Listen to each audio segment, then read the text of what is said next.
Thank you very much.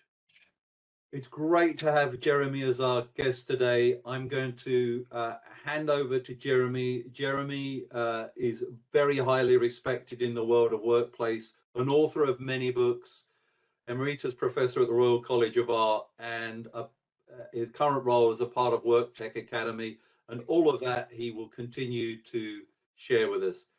Jeremy, over to you. Thank you, Mark. Thank you, Tomek, and thank you, Alexandra. After that build-up, no pressure then. But I am absolutely delighted to be speaking to this seminar, and particularly speaking to a Polish audience, because I've been to Warsaw on a number of occasions and got involved in some of the work around thinking about the future of the office.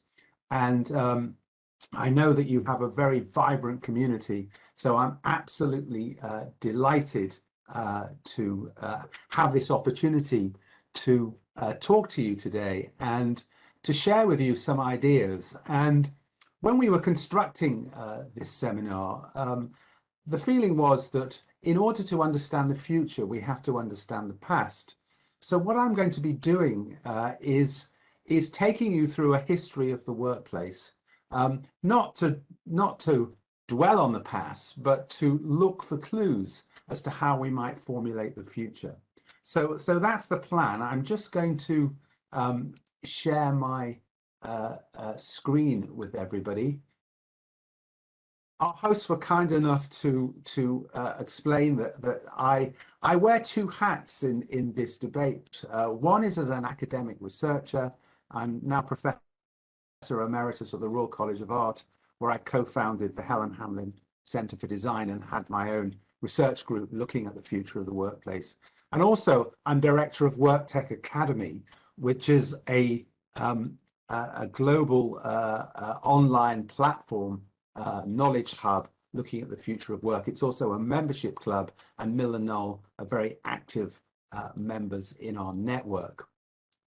And I suppose we're at a time when we're on the cusp of probably the biggest shift in working practices, certainly since the end of the Second World War. And I think, you know, we can get very excited and carried away about the growth of, you know, new technologies, the fact that in the pandemic, we didn't fall over in terms of organizations. Digital networks kept us going. We're now switching to a hybrid working model. We're seeing the rise of workplace apps. We're seeing the rise of virtual and augmented reality and the emergence of the metaverse. And in all of this, you can get very carried away and very excited, and you think it's a blank sheet of paper in terms of how you're going to plan this new hybrid model, when in actual fact, there is a kind of history, the workplace, and particularly the role of the office, over 150 years, the modern history of the workplace, leaves a legacy in all kinds of ways. And I think we need to explore that legacy and that heritage. So what I want to think about is how we look at the workplace. And historically, we have tended to see the workplace through four very specific lenses. We talk about the workplace as an economy, a place of productivity, of efficiency, space utilization, cost control, that kind of thing. And efficiency metrics are still very prevalent today. We also historically think of the workplace as a polity, a place of hierarchy, decision-making, power struggles, rivalry. This is a shot from King Vidor's very famous film, The Crowd, from 1927, nearly 100 years old. And he did for the workplace what Fritz Lang did for Metropolis, in that he characterized this office as a power play. But more recently, we've tended to think about the workplace as about community, a community of practice, of proximity, of belonging, of relationships. This, incidentally, is an engraving of Berlin in medieval times. There was a Berlin Wall in medieval times. But what's interesting is that a lot of architects and designers have gone back to community plans and hilltop communities and medieval towns and to try and come up with the principles so 200 or 300 people can work together harmoniously. And more recently, and influenced by the work of Franklin Becker at Cornell University, the idea of the ecology of the workplace. The workplace is a model of flows and sustainability and interdependence and fragility. And I think the pandemic has pushed the polity and the economy into the background and foregrounded the need for community, and particularly the idea of an ecosystem, an ecology of work, in which people come together at different times. And I'll talk more about that. So how did we come from efficiency theory and hierarchy to the idea of a community and an ecosystem? Well, I think if you look at it, I mean, you can see workplaces in art and culture going right back centuries. St. Jerome in his study was painted several times. These are just two of them. On the left by Antonelli in the 15th century and later by Albert Dürer. And you can see the holy man at work in his home office, if you like. But what I'm talking about is more recent. The more recent waves of space planning, design, industrial management, and so on. And you can actually break down the office into three great waves of workplace change. The first office I would describe as the Taylorist office, and it's named after Frederick Taylor. Frederick Taylor was the godfather of scientific management, of time and motion studies, an American engineer. His dates were from 1856 to 1915. He died at the peak of his fame because America went in for efficiency fever. And Taylorism and its parallel theory, Fordism after Henry Ford, coincided with the age of mass production, streamlining of processes, and many of the techniques of the factory floor were translated into the office, the template. And if you think of it, before Taylorism, this is what most offices look like. The clerk, the 19th century Dickensian clerk, was master of his own domain, and it was a master, it was all men. They had roll-top desks, they were not supervised, they had control over their own immediate environment. And what modernism and Taylorism and Fordism and the industrialization of the office, very soon the workers were predominantly women. They were in factory conditions, in open spaces so that they could be supervised. And they were working with the first technologies of the modern age, the typewriter, the telephone, the electric light bulb. And the very first purpose-designed office in 1904, the Larkin Building, designed by Frank Lloyd Wright at Buffalo, New York. They built a railroad straight up to the building so people could commute. Inside the building, there was complete silence. And the whole design of the space was to show the smallness of the individual against the scale of the organization. And you can see on the right of that picture, the supervisor making sure nobody spoke and everybody processed and did their clerical work in absolute silence and to precision. And this was the office as a machine, the office as efficiency. Frank Lloyd Wright later on took it a stage further with the Johnson Wax Building in Wisconsin. And this is in the early 1930s with the famous three-legged chair, which was rather wonky, but it's an absolutely beautiful space. And you can see the legacy of this right the way through to workstations today. Open plan space, high density, people working in a synchronous way. And by the mid-century, and remember that the modernist masters from the Bauhaus had moved to America, this is Union Carbide, a very, very important, one of the great mid-century modern buildings by SOM. And there is nothing that's not artificial here. People are working in deep space with no natural light. Every component is like a factory or industrial component. And this was considered the summit of good design for the workplace.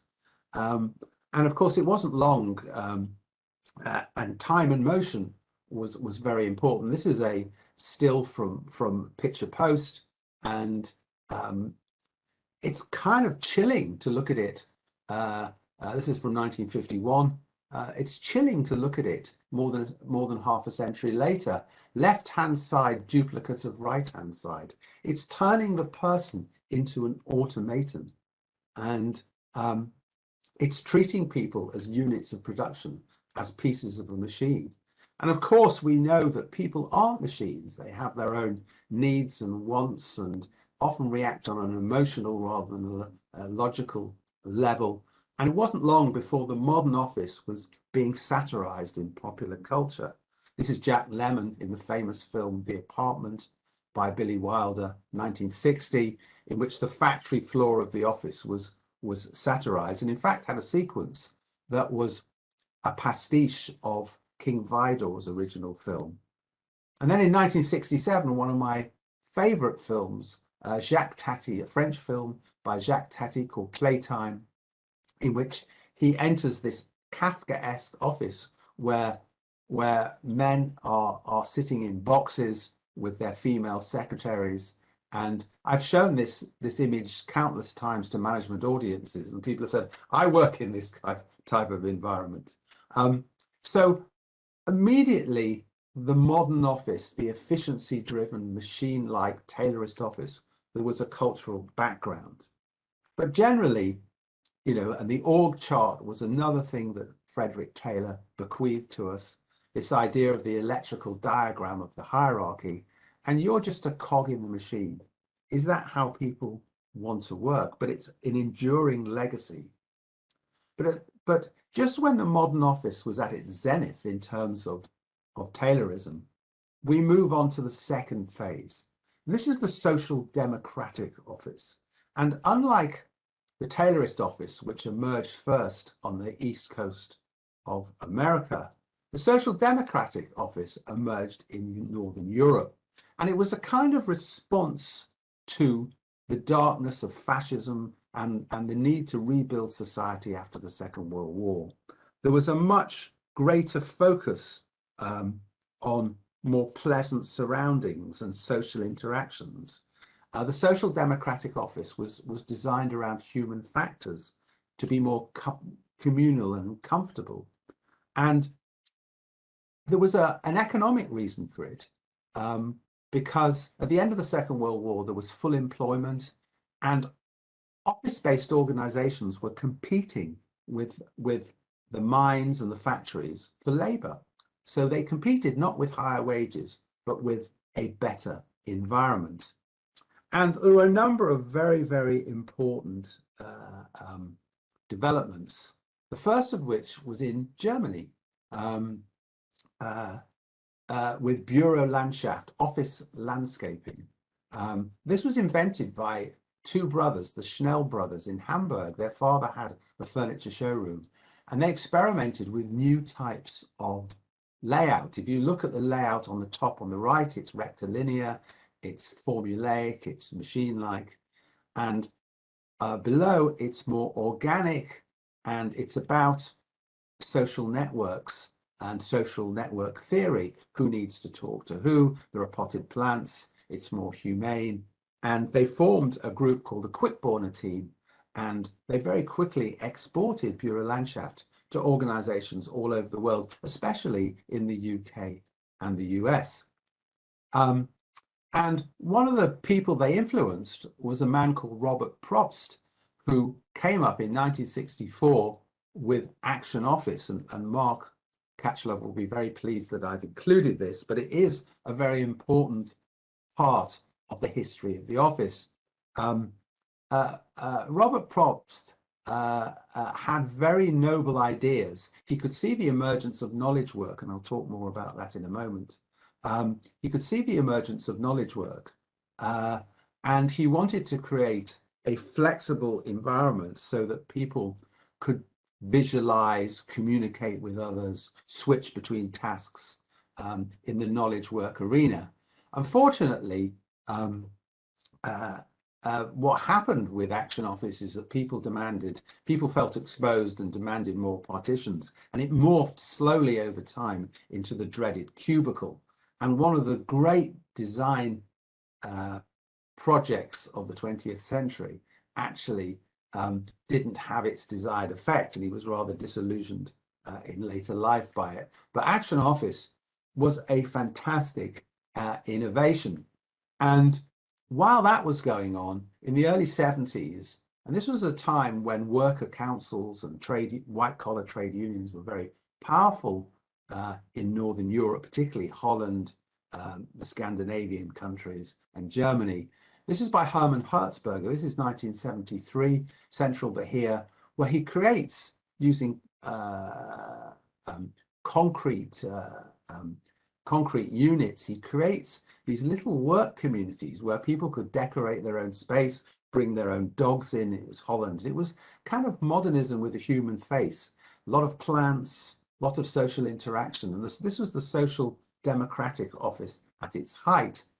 And whereas the Taylorist office was built by developers who would then rent to corporate occupiers, the social democratic office was owner occupied. They built their own spaces and large firms. And by the 80s, the social democratic movement had its poster child. And this is by Niels Torp. This was the SAS building just outside Frosondavik, just outside Stockholm, opened in January 1988. With a giant solar lit main street with cafes. This was a town within a town, really. And of course, the SAS boss, Jan Carlson, had to send everybody a memo saying you have to go in the street at least 3 times a day. And I've actually visited this building over many years and worked there, and it is a fantastic environment. And you can see the solar lit spine of the building with the finger wings coming off it, and it all ends at a lovely staff restaurant overlooking a lake. And this is the social democratic office at its peak, and it set the template for how multinational companies would, lots of glass, lots of modern art, lots of water features, massive giant atriums. And this was, for a long time, this was the kind of template that, you know, there's a paternalism to it. You treat your staff very well, and they're working in a community as opposed to a machine. But obviously, trying to understand communities, famous books like Jane Jacobs' The Death and Life of Great American Cities were republished as primers for workplace design, because in trying to understand how communities work together and how you master plan communities, a lot of principles of urban planning were brought inside the workplace. And this is one of the most famous. This is Chiat Day's offices in a warehouse in Los Angeles by Clive Wilkinson Architects, in which they literally took Jane Jacobs's book and created a slice of Greenwich Village using shipping containers to create mini buildings. And it's a fascinating project, but it shows the social democratic ideal of trying to create communities and trying to create a vibrant urban scape at the office scale. And this was a major departure from rigid planning of the Taylorist era, where you've got a main street and a central park and open neighborhoods and a basketball court and all within an office building. And whereas Taylorism bequeathed the org chart, here we have the idea that what really powers the workplace is not the formal hierarchy of who reports to who, but the informal social interactions of gossiping ideas, joking, flirting, and so on. But by the early 2000s, the Social Democratic Office was showing its age. It was inflexible, it was expensive, it was customized, it was inefficient. And what we had was a questioning of building these cathedrals of commerce. And we moved to a third phase, which we could broadly call the networked office. And this is based on two developments: the inexorable rise of knowledge work and digitalization, which allowed asynchronous working and digital tools and more mobile working and a connected world in which you had huge commuting power in your pocket or in your bag. And knowledge work had been invented in 1960, and Robert Frost was very early into it,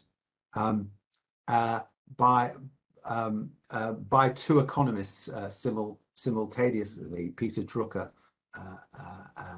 and another. And knowledge work didn't depend on a repeating formula. It was very experiential. It relied on, as a knowledge worker, no 2 days are the same. It relies on initiative and collaboration and learning. And knowledge workers were not like conventional workers. They were not defined by the organization they worked for. They were defined by their professional skill. And there were new types of spaces that needed to be developed for knowledge workers in the way that Action Office had tried to do it 40 years before.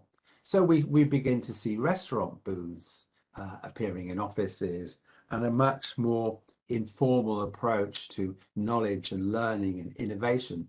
And all of this is important to today. This is an ad agency, KPB. All of this is important today as we try and figure out what the post-pandemic workplace looks like. And some very important theoretical work, and I know that in Poland, DEGW and the work of Frank Duffy has been very important in helping people. And the famous autonomy interaction matrix is really important even today, but this was incredibly important for the networked office. So you can judge any job by the level of interaction and the level of autonomy. And if you have a high autonomy, high interaction job, which a lot of you will probably have as classic knowledge workers, then you need a transactional knowledge club. You don't need to sit at a desk all day in the top right-hand corner. And then you've got famous texts like Richard Florida's The Rise of the Creative Class. He did for the networked knowledge economy what William Wright had done for the industrial white-collar workplace, which was, he wrote a book in the 50s called Organization Man. The Rise of the Creative Class recognized that we're doing things in new ways, and suddenly the workplace was under extreme strain. Neither the Taylorist model of time and motion, which was socially and organizationally unacceptable, nor the rather expansive and expensive social democratic model, neither of them were quite cutting it. And you're seeing, plenty of women in the workplace, but doing, but not sitting in serried ranks with a typewriter, but doing a new form of knowledge work. This is at the BBC in London. And far away from the kind of organizational chart, we're now into kind of digital networks in which people outside your own organization are as important as within your own organization. colleagues are just one part of your network, peers, competitors, clients, and so on. And it becomes a much more complex puzzle to actually decide, what does the head office look like? What should it be like? And should we be taking very, very long leases? And the answer in many cases, from about 2005 onwards, the rise of flexible work, and we know about WeWork, and there are a number of other very, very good co-working brands now, and corp space, corporate footprint is beginning to shrink, and the flexible footprint is beginning to rise because people can use flexible space in organizations to expand and contract, launch new initiatives, and so on and so forth. And this has been going on now for 10 or 15 years, increasingly with the use of digital tools, the idea of the office space as a service, and treating office space as a commodity. Why sign a 20-year lease and then get a core and shell and have all the responsibility for fitting it all out? Why not work through a service provider? So we're seeing changes in the fundamental parameters of office real estate, and that's part of the networked office.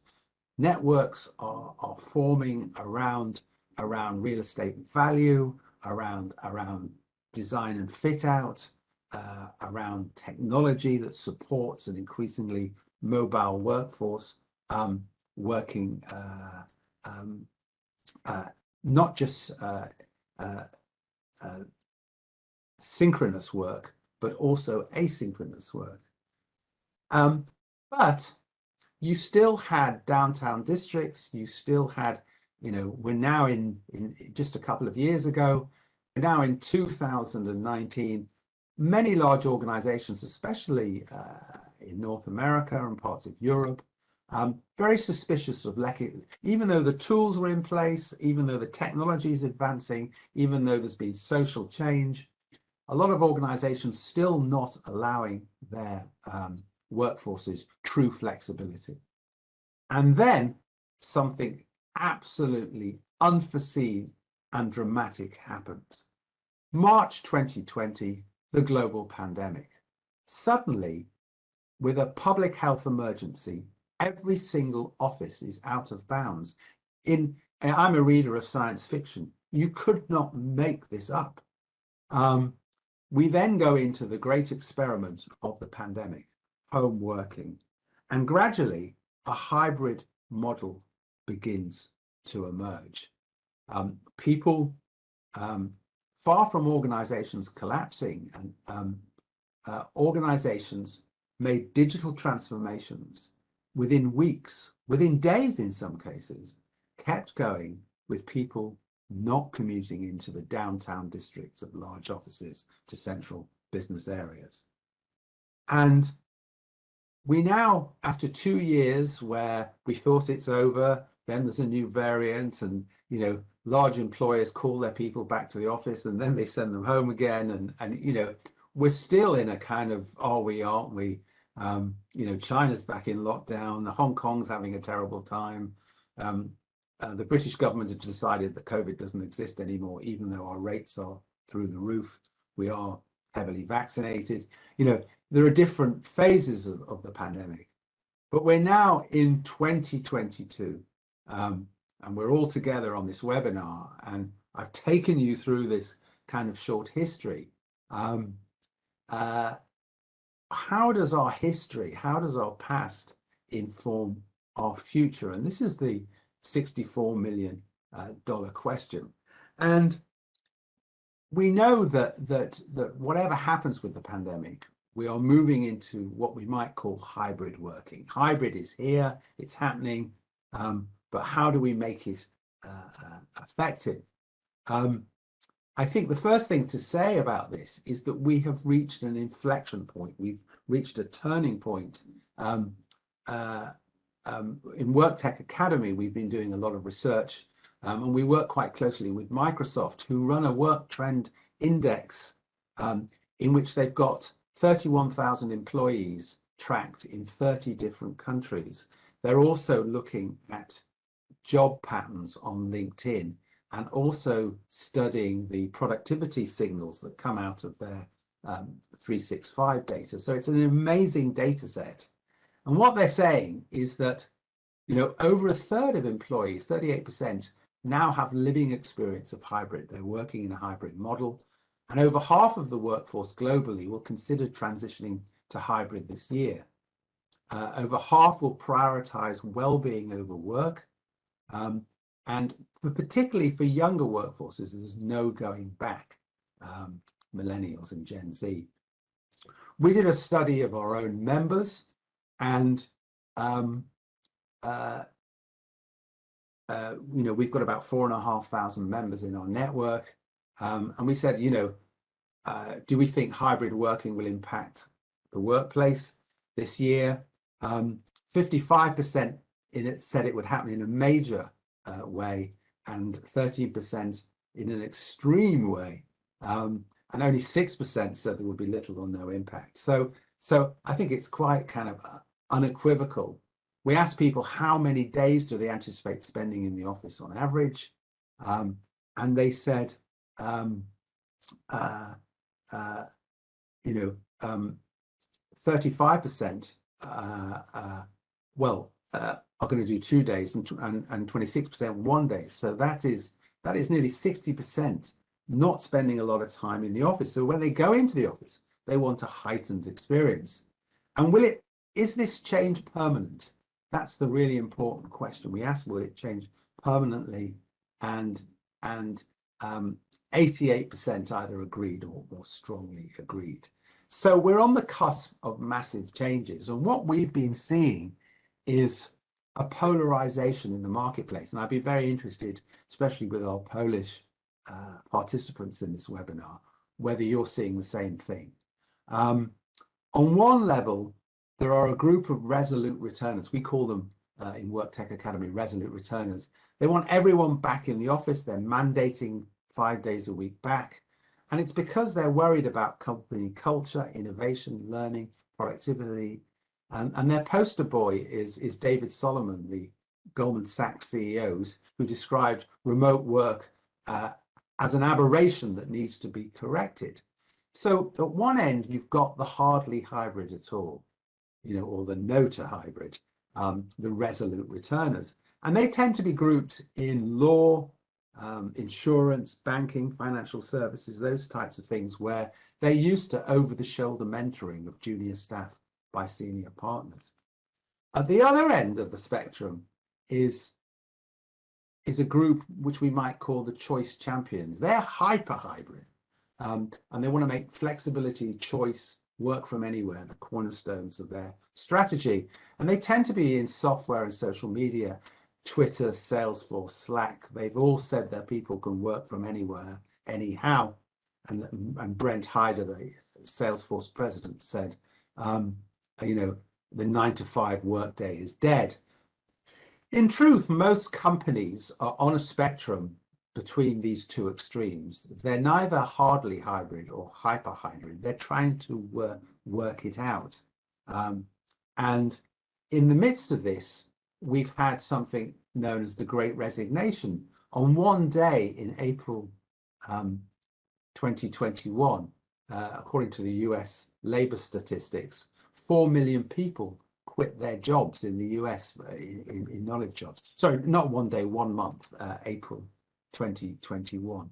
And we've had a similar impact. You know, a lot of surveys are saying a lot of people, there's a lot of churn in employment, a lot of middle managers are burnt out, because hybrid is very hard to handle. It's very hard to manage.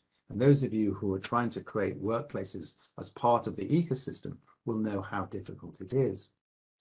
And so what are the things that we really can pick up on? I think the first most important thing is that the rapid digitalization of the workplace and the greater attention made to technology tools just to keep operations up and running when the physical workplace was no longer available. The dividend of that, the harvest of that, is that there's a huge amount of data now in the workplace. Environmental data, occupancy data, meeting room instant messenger and email data. And there are platforms now like Viva Insights, which can bring all that together. And we see data as unlocking hybrid.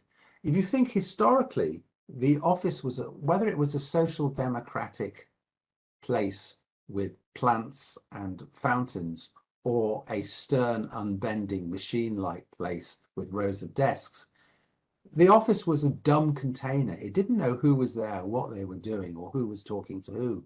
That has changed. And that is why we're on the cusp of a fourth wave, which I think is kind of data-led.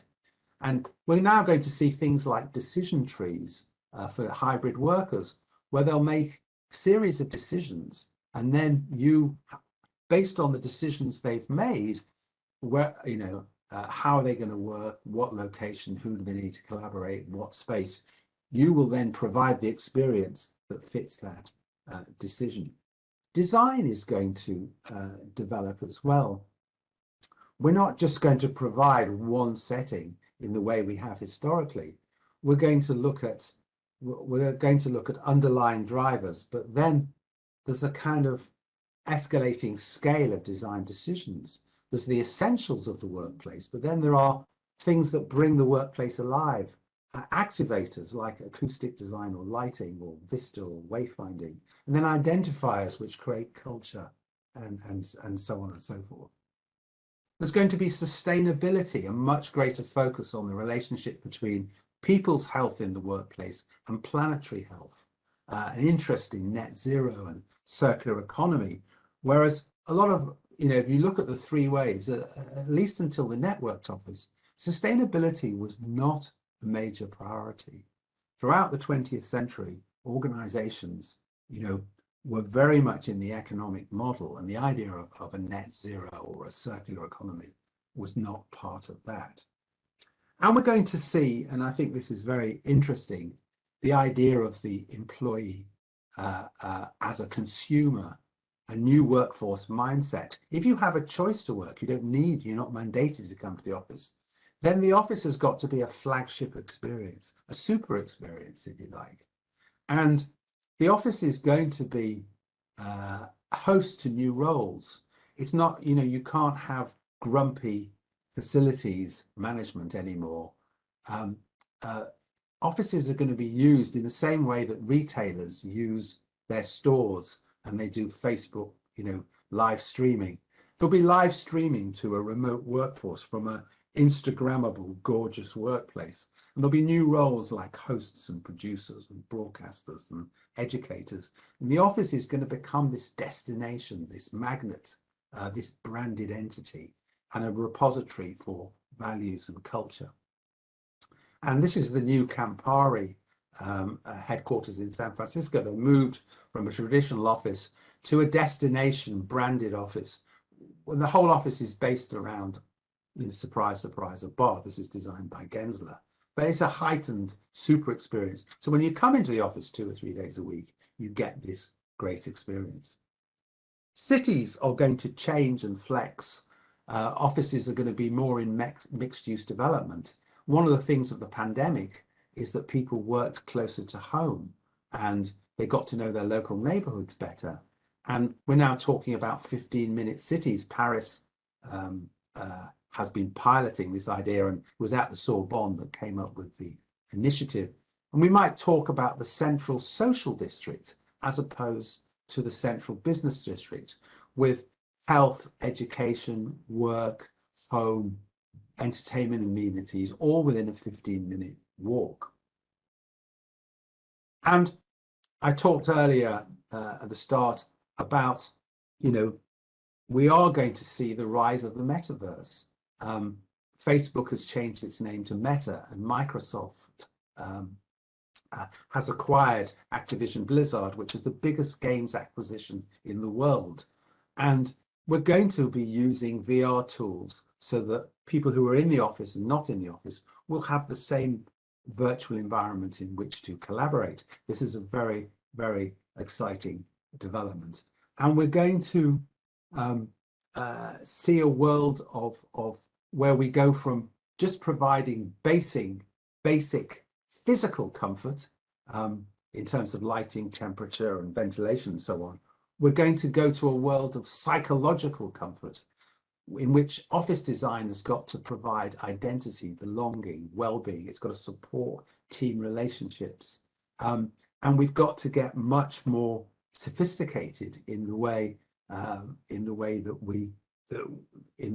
we create these environments. And we're already kind of seeing that in the new wave of work, of kind of signature workplaces around the world. This is Google's Mountain View campus, bringing the outside in. This is by Thomas Heatherwick and Studio Big. And this is the new Amazon headquarters, which has been unveiled, which is going to have a green walking wall all the way up the building. This is in Arlington, West Virginia. This is going to be their second major campus after Seattle. So in a sense, and here I come to my closing remarks, I've written a book with my WORKTECH co-founder Philip Ross. Comes out this summer. It's published by Reaction Books and Chicago University Press. It's called Unworking: The Reinvention of the Modern Office, and it picks up on some of the history and the new ways of thinking, and the image of the physical bricks and mortar skyscrapers going through a threshing machine into software code is deliberate, because we're going to have a new world which is very unlike the one we've had before. But if we think about it, we still need efficiency. We still need to get things done. We still need to be productive. And some elements of the Taylorist office will remain. Equally, we need to build communities of practice. People need to be comfortable with each other. There need to be spaces for collaboration. And so vestiges of the social democratic office and treating people well and understanding the informal social network, that's important too. And finally, we need to make sure that networks are explicit and high functioning. And so elements of the networked office will come into being. So I've tried to take you on this journey. We're right up to the present. I want to thank you for your attention. I'm going to stop sharing, and I'm going to invite comments and questions. Jeremy, thank you very much. We do have some questions for you, and thank you for that incredible journey. I'm going to start off with one question for you. If you could go back to an era of work and you kind of think, I would have quite liked to have worked in that kind of era, is there an era or one of those kind of offices that you talked about that you think I would have liked to have given that one a try? Well, it certainly wouldn't have been the time and motion one, because I think it was pretty tough. And there's a very good book by Nikki Savall called Cubed, which I do recommend. And he goes into great details of what it was like to be a clerk 100 years ago in New York in the 1920s. And, you know, clock watching. I suppose I think the very best social democratic offices must have been great fun to work in. And a lot of them are still functioning and they're still popular. Central Bahia is still as popular 50 years later as it was in 1973. Great, thank you. Okay, some questions. Murren says that you use the term magnet for the office. The magnet only attracts metal and the metal doesn't have a choice. The office as a destination should be diverse, so not only for metal, and it should provide choice.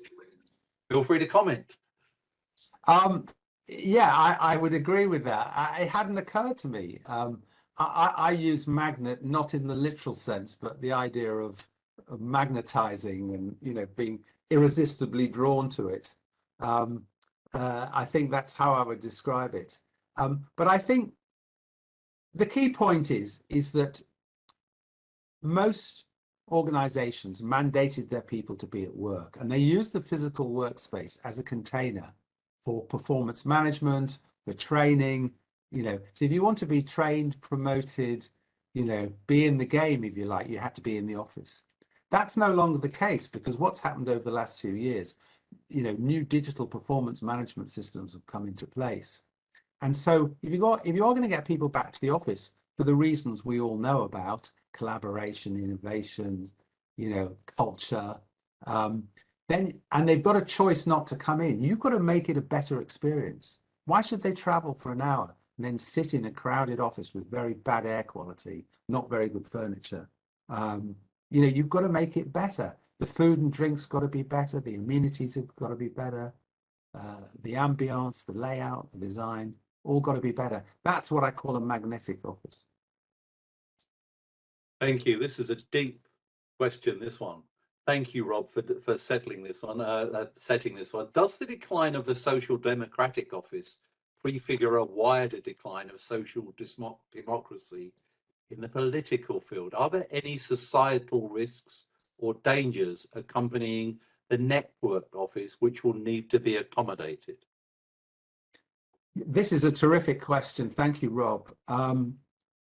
Yes, I think it does. I gave a talk recently and about how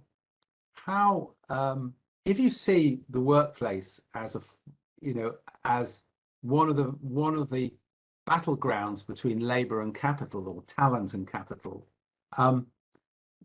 many of the greatest periods of office design happened when the workers, the talent, the labor, were stronger and they were able to demand better conditions. So, I showed you Bureau Landshaft in the 50s. I showed you Scandinavia, I showed you Dutch design. This was all at a period of strong social democratic ideals that were very much baked into the post-war consensus around, never again fascism, never again war. And what we've had over the last 20 years, the social democratic parties, especially, in a number of countries, have been in decline, and there's been an emerging consensus, and it's to do with reactions to globalization and digitization, and this is all tied up. And I think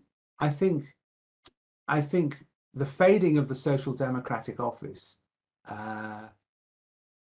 is a reflection of a wider retreat from social democratic ideals, which need to be reasserted. And the kind of just-in-time networked office, I mean, the kind of digital surveillance going on in organizations, even Frederick Taylor wouldn't have accepted, beyond his wildest time and motion study. So I think there are dangers in Frederick Taylor treated people like cogs in a machine, and there's a danger in the digital world of treating people as just a resource, a flow, which you can switch on and off whenever. There's no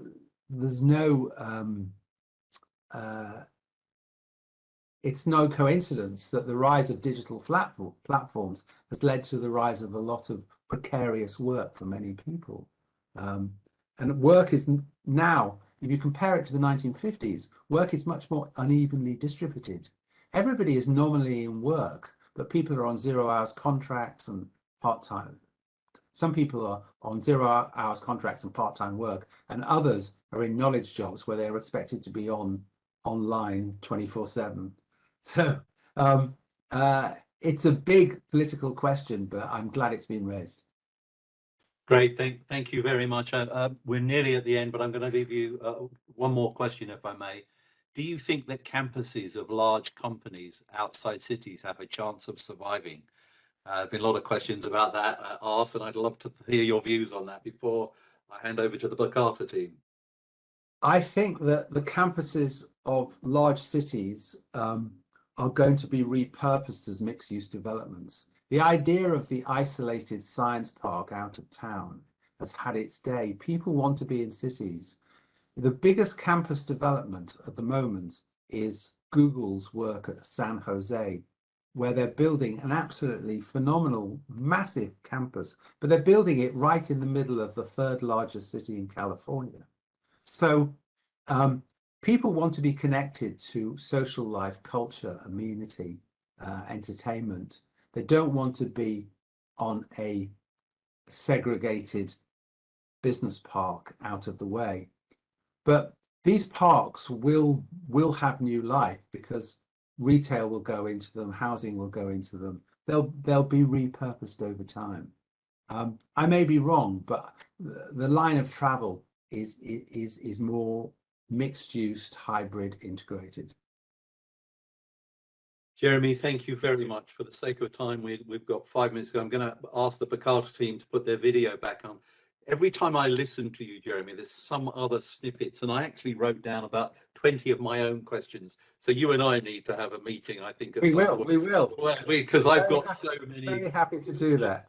So great. Thank you very much. And just to let people know, there will be a video available to view afterwards, but we won't be sharing the slide decks, but we will follow up, and we'll also send some follow-up links. Thank you, Jeremy, for a great session. Over to the Bakata team to wrap up. Thank you. First of all, I would like to thank you, Jeremy, for this amazing speech. The world has changed, as I see, and let's look what's gonna be next. Yes. So hopefully everyone enjoyed the session. What can I say? Thank you, Mark. Thank you, Jeremy. Thank everybody who decided to join us. And what's next? I also want to thank you very much for this brilliant lecture. And I really like the part of hybrid working. So once more, many thanks.